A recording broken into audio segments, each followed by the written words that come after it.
Zara, berumur 23 tahun, pemegang ijazah undang-undang daripada sebuah universiti tempatan. Izinkan saya berkongsi sedikit kisah hidup dan pandangan kerana mungkin banyak kaitannya dengan majlis kita pada petang ini. Sewaktu bergelar pelajar dahulu, saya sering terbayang-bayang kehidupan saya setelah tamat pengajian. Sudah tentulah indah, bukan? Kerana dengan gaji besar yang bakal saya perolehi, saya dapat merancang masa depan dengan lebih teratur. Namun, setelah hampir 2 tahun bergelar graduan, saya semakin kecewa dan marah dengan nasib yang menimpa saya. Hidup memang ibarat kais pagi makan pagi. Realiti orang bekerja rupanya tidaklah seindah yang disangka, malah amat menyiksakan. Ya, saya memandu ke pejabat. Namun, kereta itu bukanlah milik saya. Saya sekadar meminjamnya dengan membayar RM500 setiap bulan kepada bapa saya. Kebiasaannya, bila hujung bulan, saya akan menaiki LRT ke pejabat kerana poket sudah kosong. Ini sebenarnya sudah menjadi rutin dan saya memang malu dengan kedua ibu bapa saya. Saya yang sepatutnya menyera mereka, bukan sebaliknya. Keinginan untuk memiliki rumah sendiri juga nampaknya akan tinggal angan-angan untuk tempoh yang lama. Untuk menyediakan deposit 10% pun paling cepat 5 hingga 7 tahun lagi. Saya baru tahu, untuk membeli rumah di kawasan Melawati atau Ampang memerlukan pendapatan minimum RM9,000 sebulan. Mampukah saya? Hari ini saya hanya mampu menyewa bilik sahaja. Dan dengan RM500 sebulan, ia amat menyiksakan.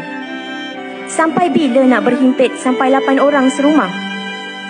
Realitinya, berbekalkan gaji saya sekarang, membeli rumah bukanlah satu pilihan. Banyak pangsapuri dan rumah-rumah di KL kosong tidak berpenghuni.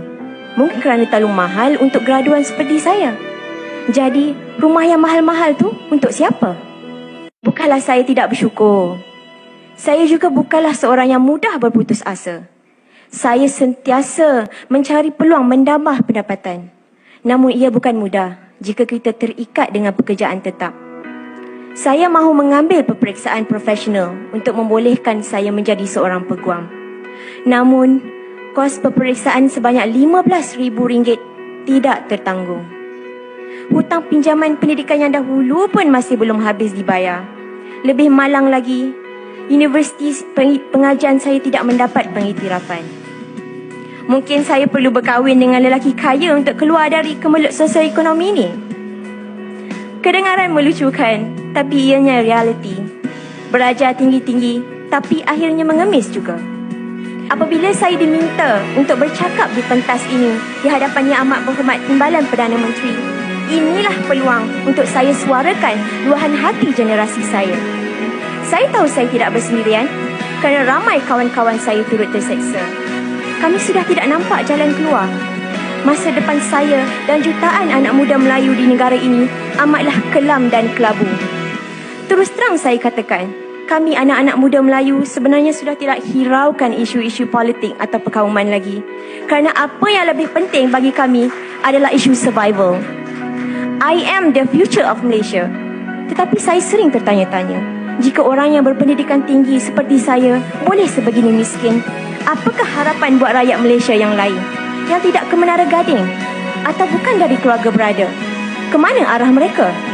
Ingin saya tekankan kepada Yang Amat Berhormat Timbalan Perdana Menteri, kepada para pemimpin, ahli-ahli ekonomi, para bijak pandai, para majikan dan seluruh masyarakat agar jangan berlengah lagi untuk membela nasib orang Melayu dan bumi putra yang sekarang ini seperti pendatang di tanah air sendiri. Akhir kata, saya percaya bahawa esok masih ada.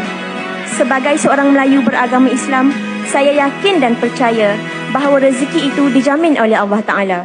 Saya akan teruskan hidup dan berikhtiar. Saya dan kawan-kawan yang lain tidak akan berputus asa dan kami sentiasa berdoa agar negara ini terus maju dan dikurniakan pemimpin yang amanah dan bertanggungjawab.